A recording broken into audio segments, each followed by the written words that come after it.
안녕하세요, 구독자 여러분. 결혼 10년 차, 이제 초등학교 1학년 아들 하나 키우는 워킹맘입니다. 직장 생활은 39인 지금 딱 14년 차이고요. 그간 출퇴근하면서 많은 분들의 다양한 사연을 들어보니까 세상에는 참 생각지 못한 일을 겪는 분들이 꽤나 많더라고요. 설마 정말 이게 실화라고 할 만한 황당한 이야기도 있었고요. 그런데 저 역시 그런 황당한 사연의 주인공이었던 적이 있는 사람이라 이렇게 사연을 신청하게 되었습니다. 저는 우리 시댁 이야기를 들려드릴 거고요. 원래는 시어머니와 잘 지내다가 2년 전 절연 후에 지금은 냉랭한 사이로 지내고 있어요. 명절이며 행사며 저는 시댁일에 일절 참석하지 않습니다. 이건 남편도 이해해줬고 아마 향후에도 시댁과 왕래하는 일은 없을 듯합니다. 가족이라는 이름으로 남남이었던 사람이 묶이는 건 생각보다 많은 노력을 필요로 하는 일이죠. 하물며 피를 나는 내 가족도 같이 살면 지지고 볶고 싸우기도 합니다. 미우나 고우나 내 가족끼리는 서로 이해하고 용서하며 살아가는 게 아마 대부분 가족의 모습일 겁니다.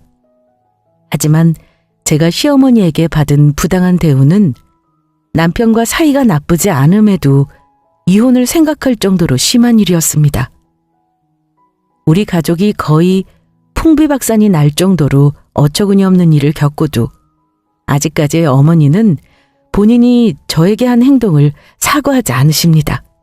게다가 온 가족이 감쪽같이 단체로 눈이 멀어 한 사람에게 농락을 당했었죠.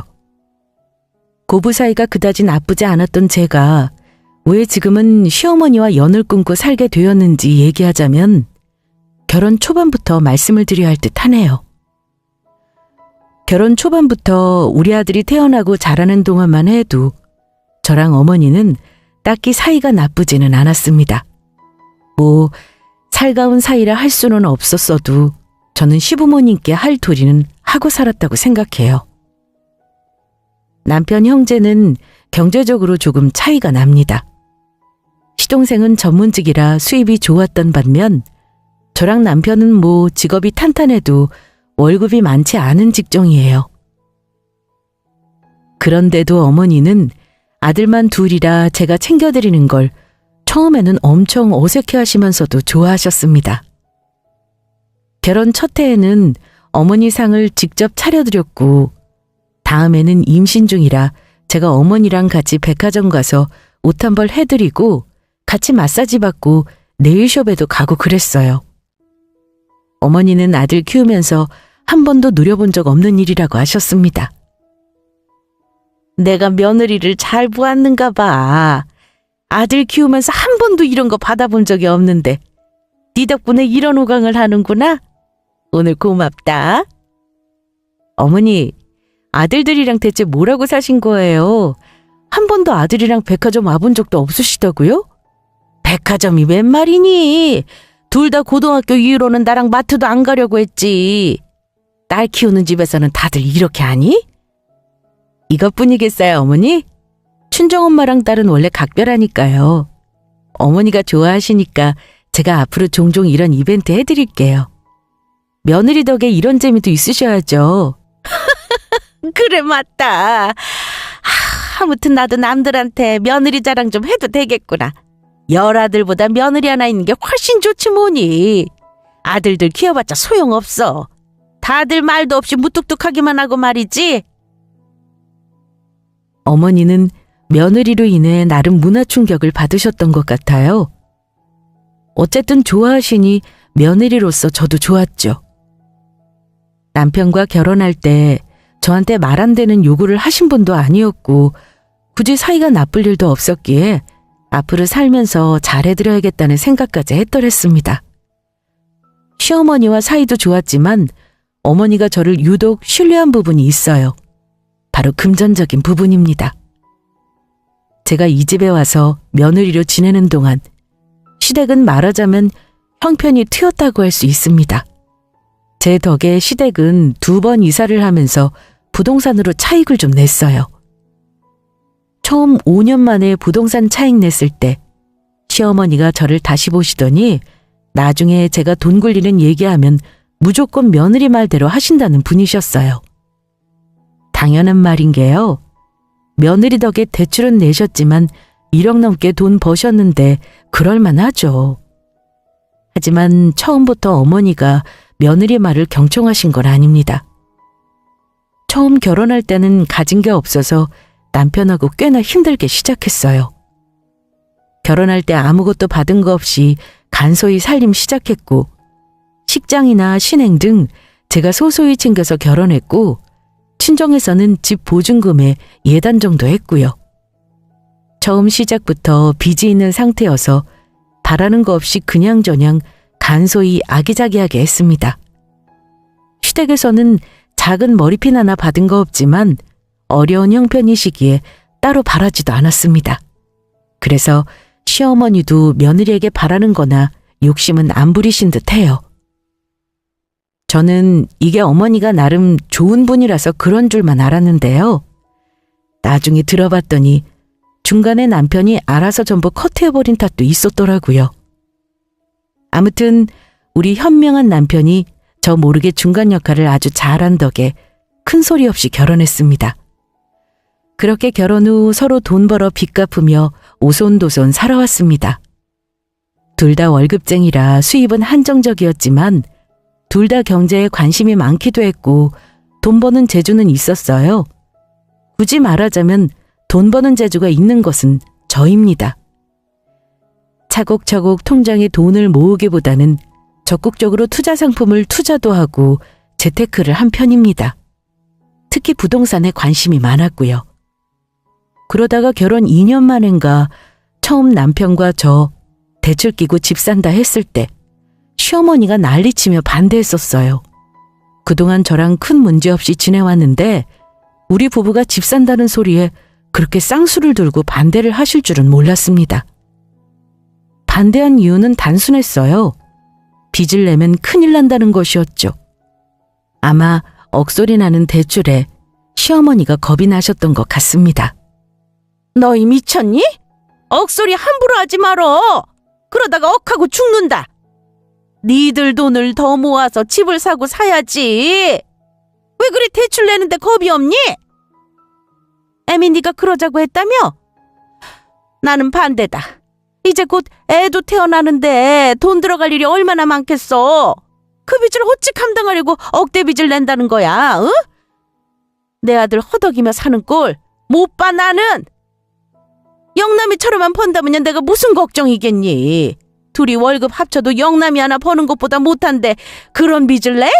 절대 안 된다. 그 당시는 금리도 낮을 때였고 정권에서 집 사는 걸 권할 때였습니다. 지금이야 택도 없는 말이지만 심지어 고정금리 2%대 대출도 1금융권은 수두룩한 시절이었습니다. 어머니는 평생을 가정주부로 지내시면서 그런 큰 돈을 어디서 빌려본 적도 없었고 굴려본 적도 없었으니 당연히 감히 빌릴 수 없는 큰 돈이라고 생각하신 거죠. 어머니가 걱정하실 일 절대 없어요.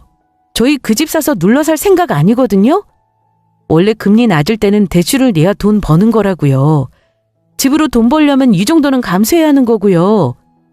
감당해도 우리가 하는 거고 어머니한테 피해가는 일도 아닌데 왜 그러세요? 나중에 땅 치고 후회하지 마시고 저희 일은 저희가 할 테니까 그냥 모른 척 하세요. 엄마, 이 사람 말대로 하세요. 지금까지 이 사람 말 들어서 손해본 거 없잖아요. 엄마도 펀드로 소소히 재미도 보셔놓고는 왜 이 사람 한다는 일에 반대를 하고 그러세요? 내가 엄마 타박 듣자고 집 산다고 말했겠어요? 잘했다는 소리 듣고 싶어서 말한 거지? 아유, 난 모르겠다. 니들이 빚더미에 올라 앉든 말든 나는 상관 안 할 테니 마음대로들 해. 나는 분명히 말렸다는 거 잊지 말고. 그 난리를 치고 아들 힘들다니 어쩌느니 하시던 양반이 나중에는 뭐라고 한 줄 아세요? 아들이 돈 버는 결정 잘했다고 하더라고요. 짐작하시겠지만 저는 그때 처음 아파트를 사고 3년 후 매도하면서 대출을 다 갚고 나서도 꽤나 큰 돈을 남겨 더 좋은 상급지로 아파트를 옮겼습니다. 그때 어머니께도 좋은 아파트 정보 알려드렸고 마침 사시던 아파트를 매매하시면서 이사를 가셨는데 집값이 많이 올랐어요. 그때 남편도 어머니에게 큰 소리 좀 쳤죠.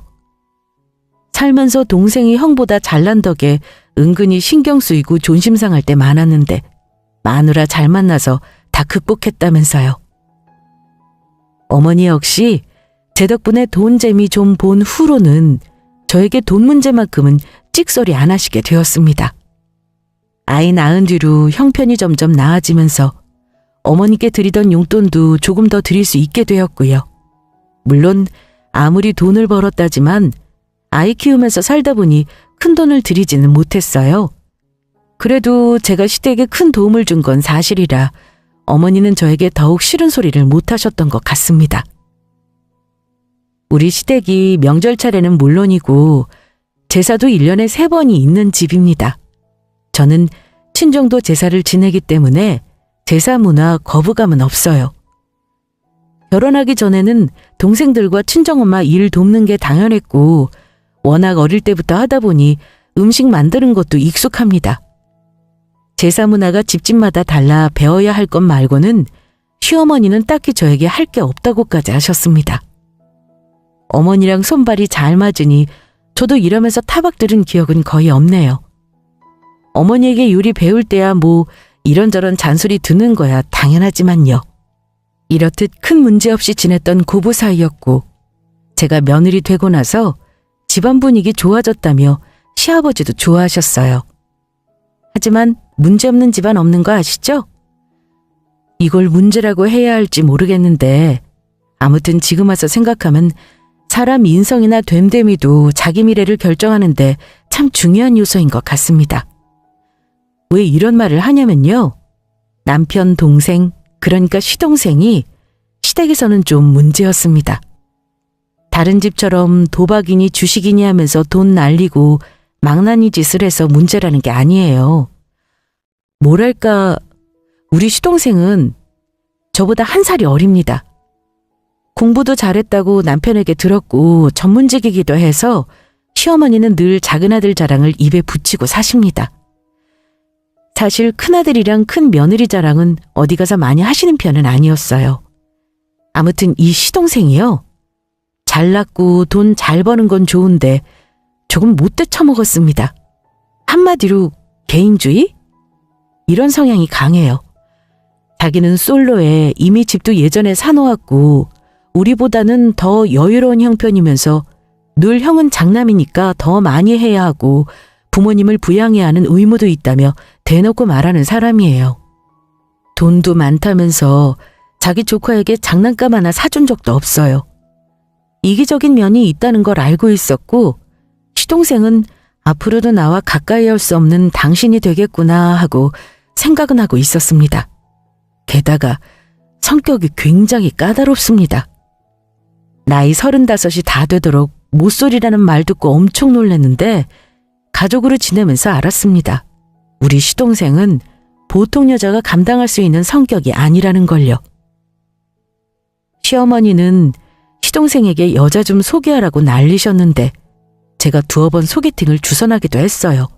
하지만 둘 다 시동생에게 퇴짜를 맞아서 소개해줬던 여자들이 어이없어 했던 일이 있고 나서는 저도 이 핑계 저 핑계 대고 누굴 소개해준 적은 없었습니다. 나이가 30 중반이 넘어가면서는 어머니가 엄청 걱정을 많이 하셨어요. 혼자 통장에 돈 쌓아놓고 늙어 죽겠다고 말이죠. 때 되면 장가가는 것도 효도라고 그렇게 도련님을 다그치셨는데 갑자기 결혼을 하겠다는 겁니다. 여자를 데려오겠다는 말에 가족들이 다 놀랬습니다. 대체 언제부터 연애를 했냐? 연애하는 줄도 몰랐다고 말하는 와중에 더 놀라운 건요. 글쎄 예비 신부가 의사라는 겁니다. 저도 내심 놀랐지만 시동생이 워낙 까탈스러우니 그동안 자기 눈높이에 맞는 사람 고르느라고 참 애썼겠구나 싶었죠. 고르고 골라 의사 신부 얻었으면 승리자구나 했습니다. 의사라고? 혹시 병원은 어디냐? 전문이야? 아니, 그냥 대학병원에서 펠로우하고 있어. 연애할 때도 바빠서 만나기 힘들었는데 드디어 결혼하기로 했다. 형, 나 이 정도면 성공한 거지? 그래, 이 자식아. 좋겠다. 근데 보통 의사들은 바빠서 지들끼리 만나고 결혼하지 않냐? 어떻게 전혀 연관 없는 직군이 너랑 만나는 거래? 나 다니는 골프 모임에서 만났어. 아무리 바쁜 의사도 먹고는 살고 여가는 즐기는 법이지. 근데 의사라면 우리 집 기둥뿌리 뽑히는 거 아니냐? 왜 의사 남편 얻으려고 10억짜리 집도 해가는 세상이잖아. 너한테도 바라는 거 있겠지. 집에 인사는 했고? 아직 안 했어. 아버지는 돌아가셨고 엄마랑 둘만 가족이라네. 아마 힘든 형편에 딸을 의사 만드신 모양이야. 그래서 그런가 딱히 나한테 많이 바라지도 않으시더라? 밖에서 식사만 한 번 했는데 그냥 둘이 알아서 결혼하고 나중에 상견례 때나 보자시던데? 그 말 듣고 좀 의아하긴 했습니다. 의사 딸이라면 보통 애지중지 공을 들여 키운 게 아닐 텐데 뭔가 대충 딸을 시집 보내려고 하는 뉘앙스로 느껴지더라고요. 암튼 어찌어찌해서 시동생은 결혼은 하긴 했습니다. 물론 시동생이 진작에 자기 앞으로 해놓았던 집에서 시작했고 시댁에서 멀지 않은 곳이었어요. 의사치고는 시댁에 예물도 크게 안 바랬다고 듣긴 했습니다만 나중에 보니 받을 건 다 받았더라고요. 샤넬 백에 까르띠에 시계에 반지는 또 부쉐로네. 저랑 남편하고는 비교도 할 수 없었습니다. 동서 결혼할 때는 이것저것 챙겨주시면서 저는 아무것도 안 해준 게 찔리셨는지 무슨 집에 있는 금을 녹여서 동서 결혼 반지를 해줄 건데 그때 제 것도 해주시겠다고 하더라고요. 저는 싫다고 했습니다. 솔직히 그렇잖아요. 아니, 결혼할 때 해주시지 제가 무슨 동서 꼽살입니까? 맞으라고 의무는 다 시키면서 옛다 떡하니 주마 하시면서 녹인 금으로 반지라뇨. 10돈을 해줘도 싫다고 했을 겁니다. 여하튼 뭔가 이때부터도 시어머니의 동서 차별이 은근히 느껴졌습니다. 그런데 결혼할 때 동서에게 뭔가 좀 이상한 점이 있었습니다. 저는 몰랐는데 나중에 남편이 그런 소리를 하더라고요. 어쩐지 하객들이 너무 정없어 보이고 딱딱해 보인다나요? 그리고 자기가 의사라는 직종에 환상은 없지만 어쩐지 다들 전혀 의사 같지 않다는 말을 넌지시 하더라고요. 시동생 장모님도 뭔가 딸과 어색해 보인다면서 이상하다 소리를 몇 번 했습니다. 저는 대수롭지 않게 넘겼고요. 하지만 그때 이상해야 하는 낌새를 챈 남편이 큰 역할을 하게 되었죠. 그 얘긴 나중에 하기로 하겠습니다. 아무튼 전 시동생 결혼할 때까지만 해도 별 생각 없었습니다. 그냥 속마음은 새 사람 들어왔고 사이좋게 지내야겠다. 내가 도울 수 있는 게 있으면 돕자. 이런 마음이었어요. 문제는 뭐냐? 바로 그 잘난 의사 동서가 우리 집에 들어오고 나서부터 예전에 화목했던 우리 가족이 자꾸 분열하고 와해되기 시작했다는 겁니다. 은근히 의사랍시고 저를 무시하는 동서도 문제였지만 시어머니는 더했습니다. 뭔 일만 있으면 동서를 공주처럼 대접하며 저에게 뒤치다꺼리를 시키시더군요. 저는 차라리 동서보다 시어머니가 더 싫었습니다. 그전에는 큰 며느리가 최고다 하시더니만 동서가 들어오니 이건 뭐 저랑은 비교도 안 되게 좋아하시더라고요. 의사 며느리 얼마나 예단 잘해오나 궁금했는데 황당한 건 뭔 줄 아세요? 의사 며느리가 우리 집안에 들어오는데 무리한 요구 안 해주는 것만 해도 고맙다고 하셨습니다. 의사 며느리 보는 게 어디 쉬운 줄 아니? 로또 된 거나 다름없는 거야. 며느리 잘 본 것도 다 내가 아들을 잘 키운 덕이긴 하다만 어찌됐건 다들 부러워하니 요즘 얼마나 살맛이 나는지 몰라. 앞으로 우리 집에 아픈 사람은 전부 며느리가 봐줄 거 아니냐. 이게 얼마나 큰지 아마 동서는 예물만 명품으로 다 받은 게 아니라 시동생이 따로 해준 것도 많았을 겁니다. 시어머니는 의사 동서가 그리도 좋으셨나 봐요. 시댁 행사가 있으면 아예 대놓고 동서는 손에 물도 못 묻히게 하셨습니다. 동서도 여우같이 그런 시어머니를 조종했어요. 얘, 너 거기서 무슨 설거지를 한다고 그래? 사람 구하는 성스러운 손으로 그런 구정물 만지면 못 써. 넌 이리 와. 와서 나랑 과일이나 깎아 먹자. 얘 지우애미야, 너는 원래 하던 거니까 금방 맞힐 수 있지? 이런 것도 하던 사람이 해야 잘하는 법이야. 둘째 너 얼른 이리 오라니까. 이럴 사람 있는데 왜 둘이나 서 있고 그래?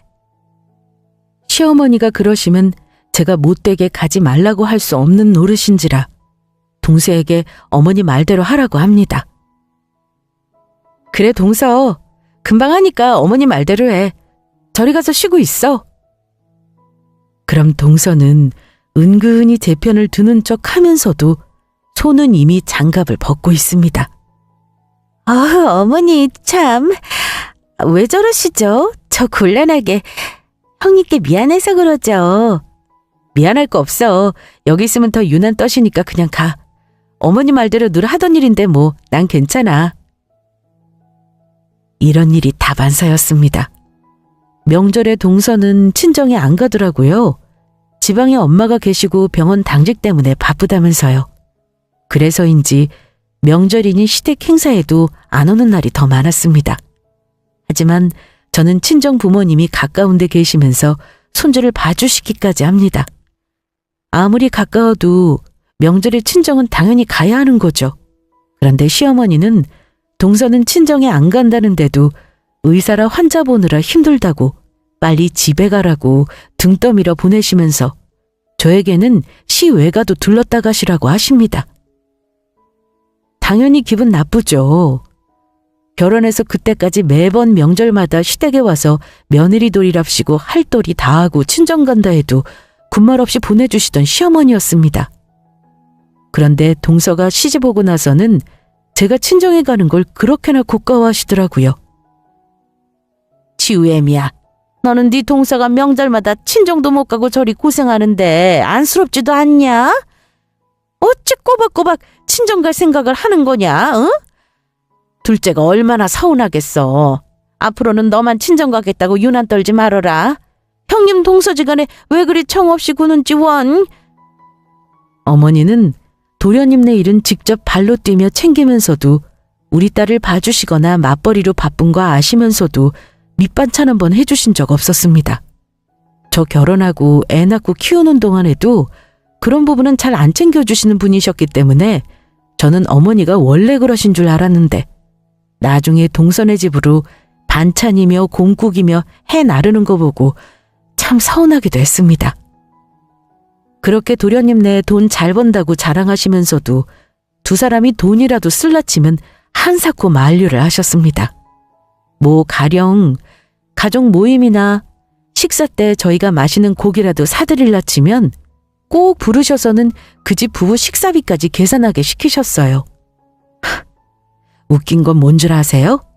어머니는 도련님네랑 같이 비싼 호텔 뷔페 가시는 날에는 꼭 비밀로 하시고 우리 가족은 안 부르셨습니다. 어차피 제 귀에 어떤 식으로든 들어오는 줄 모르시나 봐요. 아무튼 이런저런 소소한 일로 저는 느낄 수 있었습니다.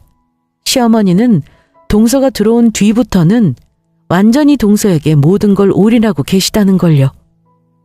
언젠가부터 시어머니는 저를 며느리로 존중해주지 않으셨고 동서 하인인 양 여기게 하셨어요. 그때부터는 저도 오만정이 떨어지더라고요. 나름 어머니와 잘 지내왔다고 생각했는데 시어머니라는 존재가 원래 이런 건가 싶었죠. 의사가 그리 대단한가요? 시동생은 자기만 하는 성격이라 그렇게 돈을 잘 번다면서도 저는 어머니는 마치 동서와 시동생이 자기 노후 보험이라도 되는 줄 아셨나 봅니다.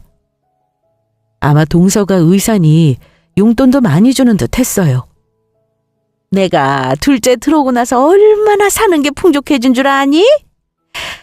솔직히 내가 너한테 말은 안 했다만 니들이 주는 용돈으로는 솔직히 하고 싶은 거 먹고 싶은 거 쓰지도 못했다. 근데 지금은 돈 걱정 안 하고 친구들 밥도 사고 커피도 사지 뭐니? 다들 며느리 들어오고 나서 팔자 폈다고 나를 얼마나 부러워하는지 몰라. 어머니, 제 덕에 집 사고 팔고 하면서 돈 많이 버셨잖아요.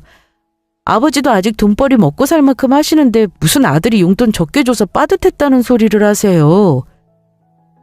그런 식으로 말씀하시면 저 서운해요.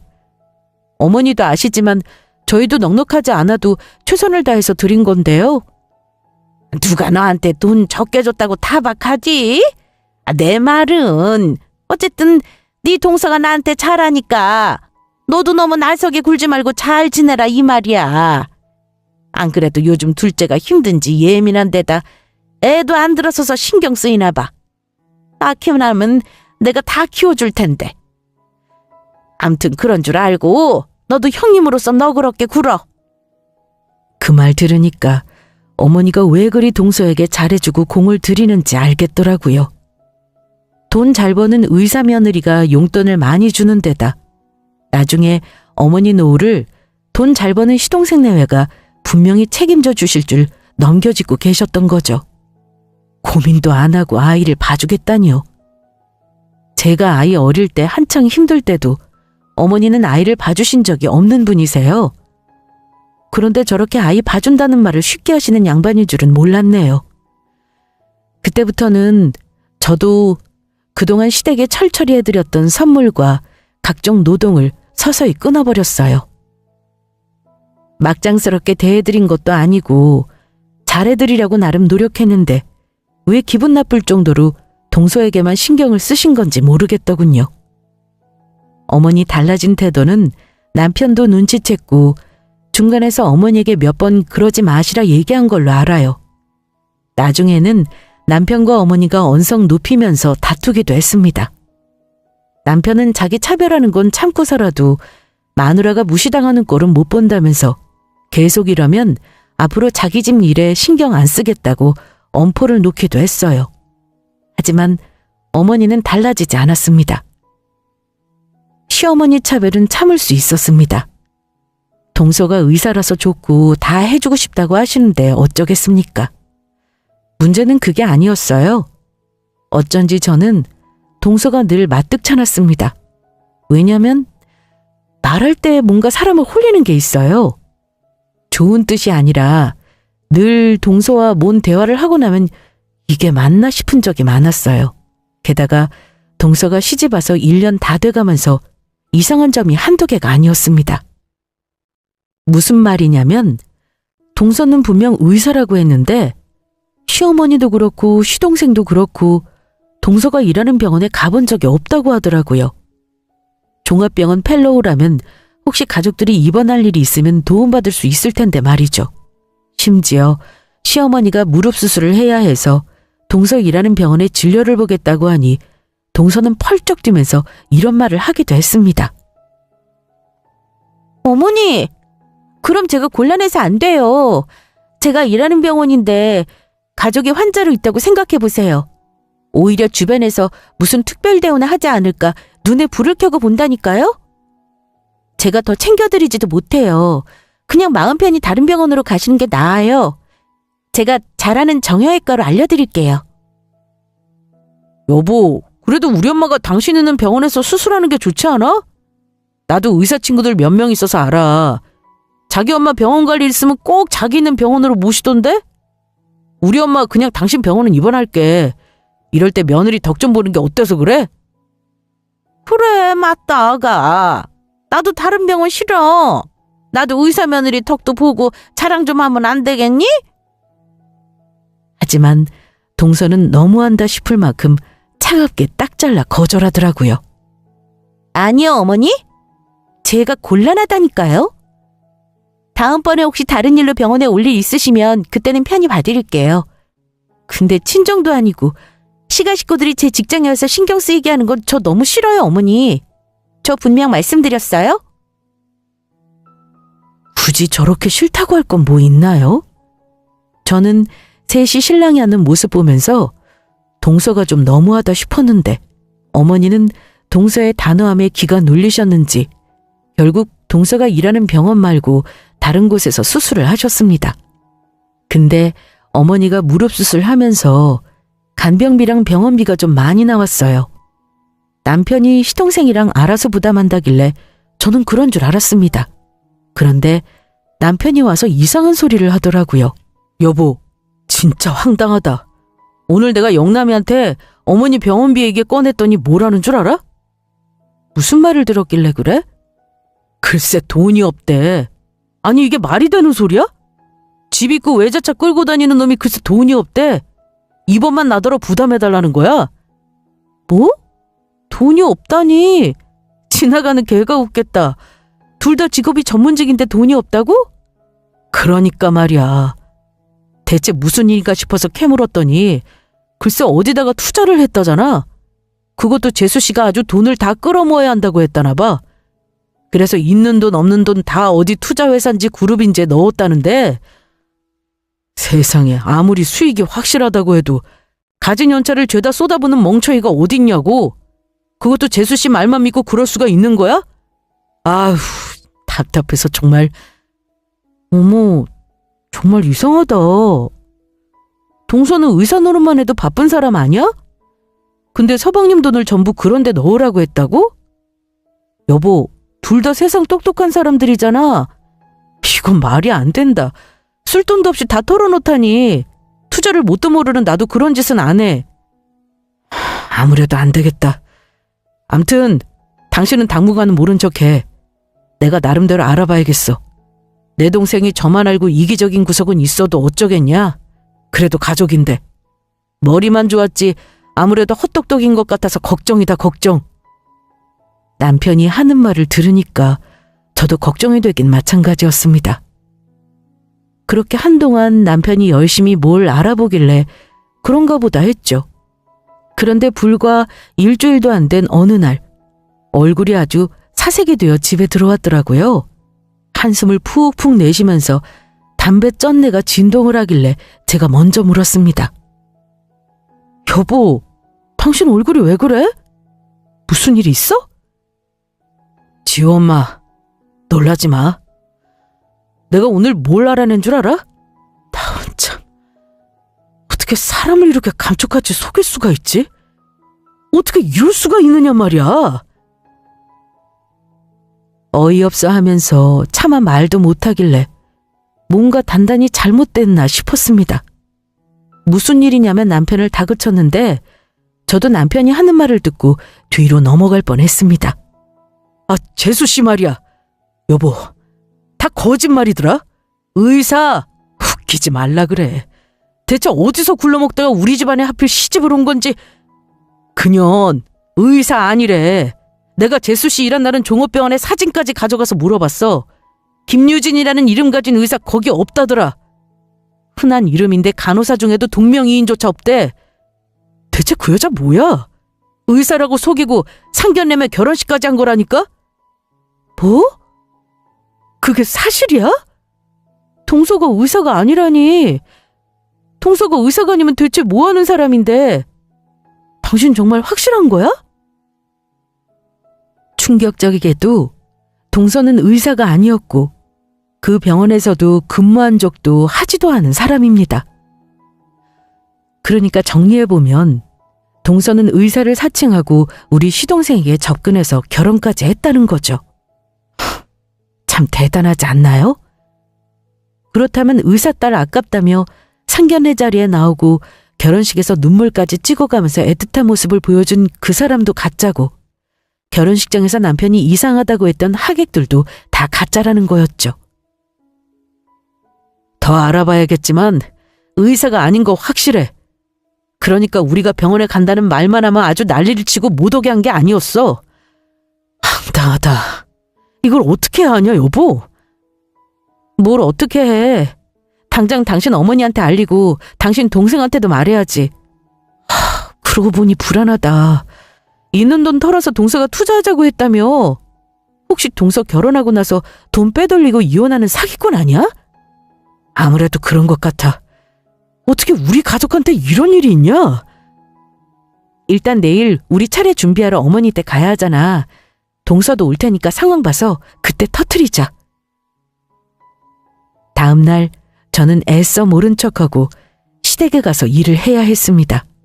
왜냐면 그날은 시댁 제사가 있는 날이었어요. 섣불리 가서 폭로하면 동서가 어디로 잠적해버릴 수도 있으니 일단은 조용히 동서를 살피기로 했습니다. 그날 매번 바쁜 척하던 동서도 웬일로 왔더라고요. 동서를 보는데 그날따라 어머니와 쿵짝이 어찌나 잘 맞는지 오자마자 앞치마 두르고 일하는 제 앞에서 계속 시어머니랑 수다나 떨고 있더라고요. 어머니는 당연히 일은 큰 며느리인 제가 하게 내버려 두셨죠. 예, 녹두전 좀 부쳐라. 내가 거기 동그랑댁 속 좀 해놨으니 그것도 좀 부치고. 양이 많으니까 얼른 시작해야지. 어머니, 우리 식구도 많이 없는데 뭐가 일이 많아요. 원래 이거 절반만 하셨잖아요. 이거 저 혼자 하면 저녁 때까지 부쳐야 해요. 천천히 부치면 될 것을. 급할 거 없으니까 천천히 부쳐. 아니요, 동서가 도와주던가 아니면 남편한테 같이 하자고 해야겠어요. 다른 거 할 일도 많은데 그럼 그건 동서가 하나요? 어머니는 못마땅한 얼굴이셨습니다. 예, 됐다. 어찌 그런 일을 내 아들을 시키니? 그냥 혼자 부쳐. 너는 손이 빨라서 금방 한다니까. 저는 말 안 통하는 어머니를 무시하고 앞치마를 동서에게 건넸습니다. 동서, 안 되겠다. 내가 오늘은 그냥 넘어가질 못하겠어. 그거 입고 빨리 같이 붙이자. 동서가 아직은 우리 집 며느리인데 도리는 해야지. 저는 동서의 사기 행각을 염두에 두고 가시돋친 말을 했습니다. 동서는 황당하다는 듯 앞치마를 보더니만 어머니를 한번 쳐다보더라고요. 마치 도와달라는 듯한 표정으로요. 그때였습니다. 갑자기 시어머니가 제 머리채를 붙잡더니만 소리를 지르셨어요. 예! 너는 시어미가 우습니? 어디서 형님 노릇이야. 네 주제를 알고 시켜야지. 저는 머리채가 잡힌 채 소리를 질렀고 그 소리에 놀란 남편이 후다닥 부엌으로 뛰어왔습니다. 시어머니가 제 머리채를 잡고 있는 광경에 놀란 남편은 어머니 손을 제 머리에서 떼어냈어요. 그때 동서 표정이요. 말은 어머머 어머니 그만하세요 라고 외치고 있었지만 입가가 올라가 있더라고요. 그 모습이 저는 너무나 소름이 끼쳤습니다.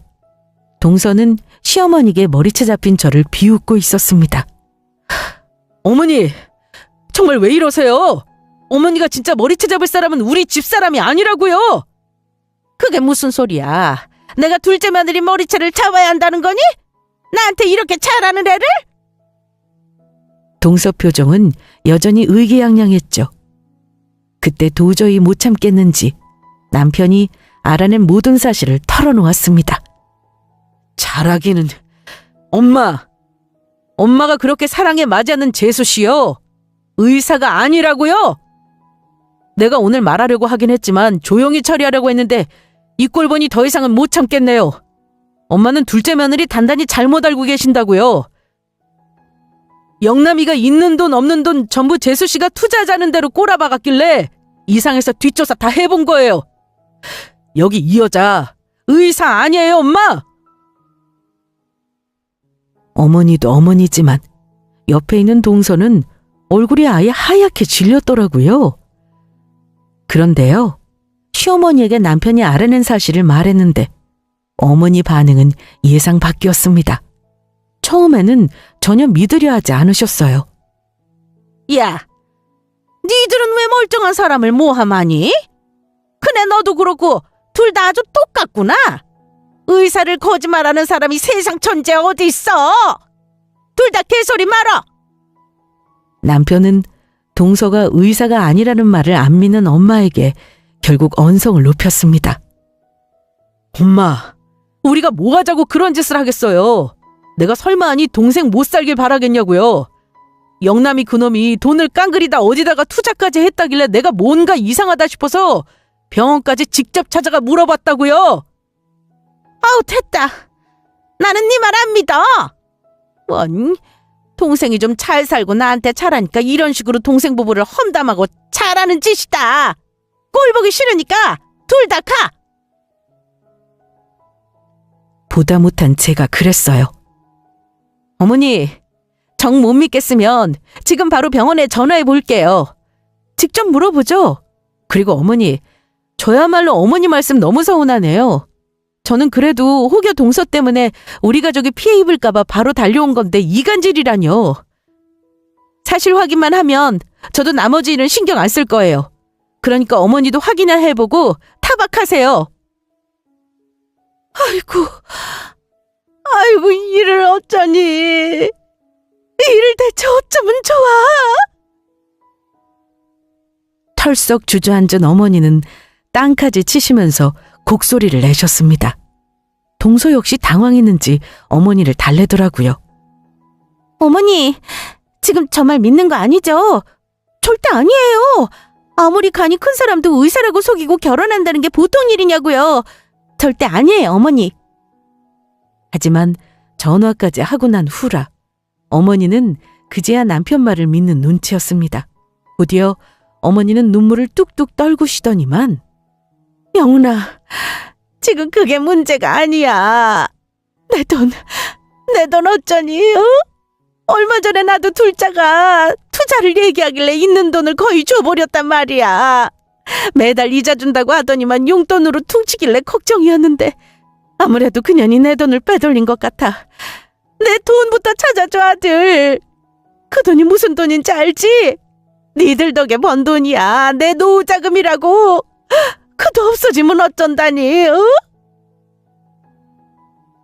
거의 울부짖으면서 남편을 붙잡고 우셨습니다.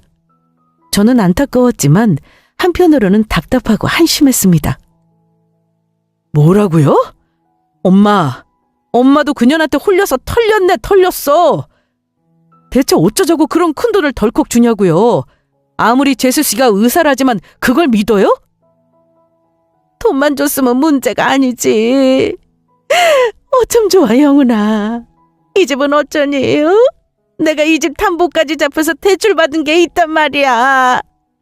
대출받은 돈까지 전부 둘째한테 줬는데 큰일 났구나. 이것도 이달 초에 받아준 거라 당장 이자도 나가야 하는데 어쩐다니? 엄마, 미쳤어요? 어쩌자고 그런 짓을 했어요? 나한테 적어도 한 번은 상의했어야죠. 미치겠네 정말. 이봐요, 재수씨. 당장 지금 우리 가족한테 투자 명목으로 가져간 돈 내놔요. 내 손으로 지금 경찰 부르기 전에. 알고 보니 시어머니는 이미 우리 덕에 부동산 차익으로 번 돈은 물론 집 담보로 대출까지 받아서 이미 동서에게 줘버리셨더라고요. 얼마나 입에 발린 말로 어머니를 꼬셨을지 안 봐도 뻔했습니다. 사기꾼이 무서운 게 그거죠. 뱀의 혀로 사람을 농락하고 다 벗겨먹는 거요. 시동생 역시 엄청나게 충격을 받았는지 거의 넋이 나가 있었습니다. 게다가 어머니도 돈을 동서에게 줬다는 걸 듣고는 소스라치게 놀라더라고요. 어머니는 동서를 잡고 돈을 달라며 애원까지 했지만 동서는 오히려 뻔뻔하게 굴었습니다. 그 돈이 없다면서 배째기를 시전하더라고요. 모든 사실을 알게 된 시동생은 결국 동서를 본인 손으로 경찰에 신고했습니다. 동서의 정체요? 경찰 조사를 하면서 알고 보니 사기전과 산범의 범죄자였습니다. 김유진이라는 이름은 자기 이름이긴 했어요. 게다가 실제로 매일 병원에 간다며 출근하는 곳은 집에서 1시간이나 떨어진 곳에 유흥업소였고요. 그러니 매일 일한 건 아니라지만 의사라고 거짓말하고 속이기 쉬웠겠죠. 중요한 것은 돈이었는데요. 황당하게도 동서, 아니 그 사기꾼녀는 그 많은 돈을 받아 이미 어디로 빼돌렸는지 계좌 잔고는 고작 몇백이었습니다. 알고 보니까 시어머니에게 매달 풍족하게 주던 용돈은 시동생이 투자 금액으로 쓰라고 준 돈이라는 걸 알게 되었습니다. 어머니는 그 돈을 흥청망청 쓰셨으니 아들이 벌어온 돈을 탕진한 건 사실 어머니도 한 몫을 하신 거나 다름없습니다. 시댁은 동서의 사기 행각 이후 그야말로 풍비박산이 났어요. 돈은 돈대로 날리고 시동생은 뭐 결혼이 깨진 거죠. 그것도 1년 만에 단꿈에서 완전히 깨어난 겁니다. 속상하지만 이때까지는 어머니와 영까지 끊을 마음은 없었습니다. 그런데 시어머니는 동서가 경찰에 잡혀가는 걸 보셨으면서도 정신을 못 차리셨더라고요. 어떻게 저에게 책임지라면서 돈을 내놓으라고 하실 수가 있는지. 친애미 너, 내가 우습지? 나도 애미 네가 무슨 생각하는지 알아. 그래도 부모는 큰아들이 모셔야지 펼 수 있겠니? 니들도 조금 있으면 40대야. 그 즈음에는 다들 부모 봉양 극진이하고 사는 법이다. 집 대출 못 갚아서 경배 넘어가기 전에 당장 팔아버리고 우리 같이 합가하면 어떠니? 나랑 네 아버지 그리 까탈스럽지 않아서 집에 있어도 없는 것처럼 느낄 거다. 어떠니? 시어머니의 극진한 자식사랑이 우리 부부에게 넘어오다니요. 저는 같이 합가하자는 말을 단칼에 거절해버렸습니다. 죄송하지만 어머니, 합가는 못합니다. 그럴 바엔 저 이혼하라고 하세요. 아이고, 이혼? 시부모랑 합치기 싫어서 이혼을 해? 세상에 그런 자식 며느리는 없다. 그럼 그런 자식 며느리 없다고 생각하세요. 전부터 생각한 거지만 저는 아무래도 어머니에게 만족을 못 드리는 며느리가 될 듯 싶네요. 이쯤 하겠습니다, 어머니. 저 다시는 시댁에 안 오려고요. 저는 진지하고 단호하게 어머니에게 절연하자고 했습니다. 어머니는 제 광기 어린 눈을 보고는 잠시 멈칫하셨습니다만 금세 화를 마구 내셨습니다. 네가 지금 이런 걸 뭐라고 하는 줄 알아? 배은망덕이라고 하는 거야. 이 못된 거사! 너 같으면 친정부모가 나 같은 일 당하고 빈털털이 돼도 모른 척 할래? 너는 애미아비도 없냐고! 그래서 어머니께 한마디 했습니다. 어머니, 우리 친정 부모님은 저한테 안 이러세요. 어머니처럼 남의 집 귀한 자식 머리채 잡는 분도 아니시고요. 암튼 전 싫습니다. 어머니가 스스로 퍼준 돈이니까 알아서 돌려받으세요. 어머니 소중한 똑똑한 둘째 아들 있잖아요. 그렇게 쏘아붙이고 시댁을 나와버렸습니다. 그 이후 시동생은 남편과 싸우기까지 했어요. 어머니 문제로도 싸우고 돈 문제로도 싸우더니 결국은 남편 입에서도 자기 가족 안 보고 산다는 말이 나오더라고요. 내가 2번 다시 이 집구석 아들 노릇 하나 봐라. 절대 안 해. 사람이 도와주려고 한 걸 이런 식으로 갚냐? 너나 어머니나 둘이 잘해 해결해. 우리 집사람 무시한 것도 기분 나빴는데 잘 됐네. 이참에 내가 전부 교통정리하지 뭐.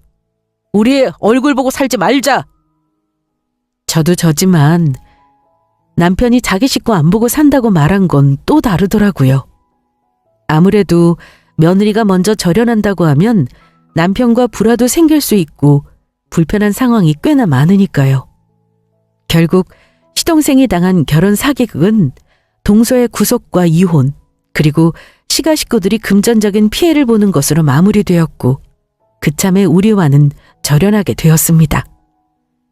연 끊고 산 지 2년째. 저야 말할 것도 없이 편하지만 예상외로 남편도 엄청 홀가분해합니다. 둘 다 시댁과 다시 보고 살 생각은 아직은 없어요. 나중에는 어찌 될지 모르지만요. 지금은 행복하니 현재를 살아야죠. 저의 사연은 여기까지입니다.